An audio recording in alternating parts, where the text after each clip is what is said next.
staff that was here this year, do you expect everybody that was on staff this year to be back next year? And you maybe alluded to it, is it possible that maybe someone could be switching roles?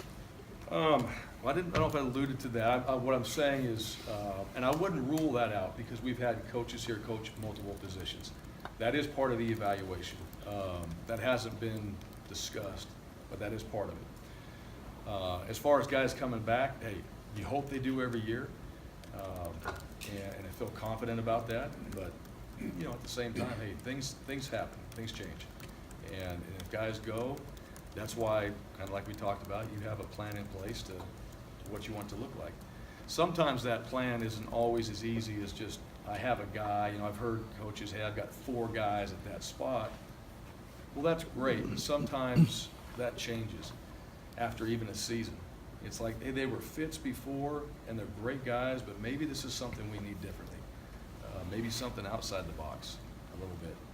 And the fun part is, too, you get a chance to meet some new people, get some new ideas, and I always like talking to people that have done things differently, because that's the only way to grow. And so to hear some new ideas, to hear a different way of looking at it, to be open-minded about that, I think is important as a head coach. I think it's important for me to think like that, too. And then, hey, that might be a better way. It's something that we need to come in here and change maybe that one little area that needs to be tweaked. So certainly that's a part of it. But guys on our staff, are they capable of doing other things? Sure. It just matters if that was the right move. The tight ends didn't get a ton of action during the regular season, but in the bowl game they did. Maybe why in the regular season were they not as involved as maybe as much as you would like? And I guess moving forward, was the bowl game a sign of things to come? Well, you know what? It was great. Wasn't it great to see Rowe out there making some plays? I mean, that guy, we lost him for quite some time. He just wasn't himself after he got hurt. And nobody worked harder probably under the most difficult circumstances. He wasn't healthy the entire season. He had a great bowl game. I do think our tight end position, if you look at it, I do think our tight end position is strong. With Jake Rowe, Alec, getting Jake Knight in there as well, John Bates, Nick Crabtree, some of those guys in there, Chase Blakely. We have a pretty strong group of tight ends that I thought did a pretty good job this year. We did not utilize them, or let me take this back, we didn't hit them in some of the opportunities we may have had. And that wasn't by, they weren't doing anything, it was just kind of design of where we were field position-wise. But that was one of the plays in the game that kind of going into it, we didn't quite know if that was going to be one of our better ones, but we started to hit it and hit it a few times in there, and Jake came up and made some big plays. But I do think that group, you'll see more of that group. Now that you're going to have 7 of these guys out there on the field, that's going to be a strong area for us personnel-wise to use. Any changes to the existing roster beyond Corey Young and Thomas Stewart? No. We have a couple walk-on guys that are not going to return right now. I don't want to say that yet. They're still kind of deciding. As far as the scholarship guys go, not anything I'm aware of at this point. We know what happened. Dylan is no longer part of the team. Corey Young has left, and Tommy Stewart were the ones that left. So as far as that goes, no. Now positionally and all that, we're kind of looking, with these new guys we have coming in. You got a Mike Young coming in here who's on campus right now. Well, we think he's a pretty good player. He's going to get a chance to come in here, and he's going to have to work and earn it and prove himself. But we think that guy's going to come in and compete. So that's going to allow us to move some guys around. Marcus Evans, he is a true freshman, but he does have a spring and a summer. So we'll see how he develops. Zach Troughton, he's a JC, he's a junior college player, so he's coming into play. And, how does that factor into where we are on the O-line? So there's going to be some opportunities, but right now, as far as guys leaving, I haven't heard anything that I'm aware of right now differently. J-Mac was such a big part of the offense, and as you guys move forward, I guess, how much you do all this? You got the stats in there. What were the stats? 50. We're losing what? 50. I think it's 83% of your rushing yards. 83%. Yeah. Is that high? Yeah. If you throw in Sean Wells' 29-yard run too.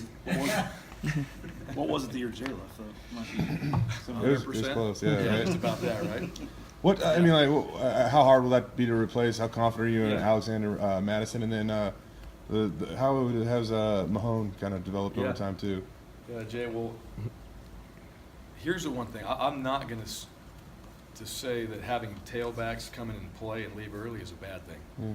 That means they're pretty good, and J-Mac was part of that. So Alexander Mattison, we saw him. I think guys would say Alexander Mattison has a future and can be a pretty good player as a true freshman. I think Robert Mahone has to prove himself. Robert's got all the potential in the world, but he's got to go play.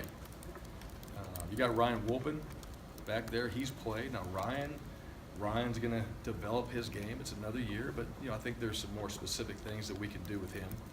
And then with any of these new guys that we're bringing in, whether we bring in one, potentially two in this class, those guys, one of them's going to have to be a contributor. You're going to anticipate that you have 4 deep at least of backs going into the season. And so I just think nowadays, and probably it's changed a little bit, Alexander Mattison, J-Mac coming in, these guys are, they're athletic. Both guys were very smart when it came to understanding what we're doing, so they were ready to play. And I do think this. I think having Jeremy in there made us better, but I think Alexander could have played more as well. He could have played more. He could have done more. He's got the physicality. I think we saw the hit that he put on the number 4 for BYU. He's not afraid. I mean, he's got some things that we went back and watched, and for a young player, and you look at his vision, there's a lot of potential there, and I think Robert is similar to that.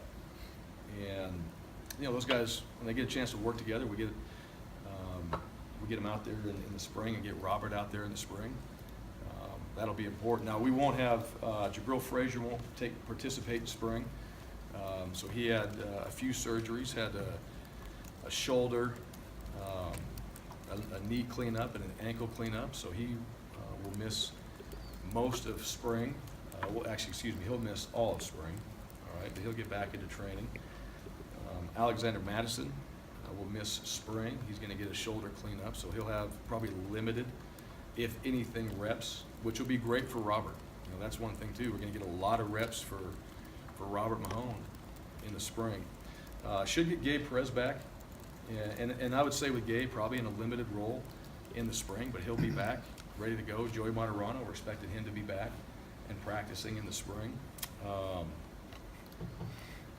missing anybody in there right now. Evan, Tyler? Evan won't. He's still going to be recovering from that knee. Now, he'll be, after spring ball is over, he'll be ready to go as far as, I think, straight ahead, running, and pretty close to cutting. But he's going to be ready for the season. So all these guys right now, we're going to have back for the season.